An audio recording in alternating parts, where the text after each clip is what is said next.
चलो अपनी अपनी फोन से अपनी फ्रेंड को कॉल करती हूँ कि उसने वो पापा के लिए खाना बनाया है कि नहीं।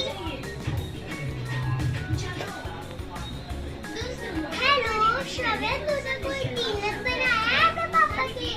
मैंने तो बना दिया। नहीं बनाया? फिर बना दे। बाय। आ जाओ, बन गया है खाना। क्या बनाया है आपने आज मेरे लिए? नूडल्स और मोमोज। मोमोज भी बनाए हैं। I like momos. Give me 1 plate please. सबके लिए। ओके।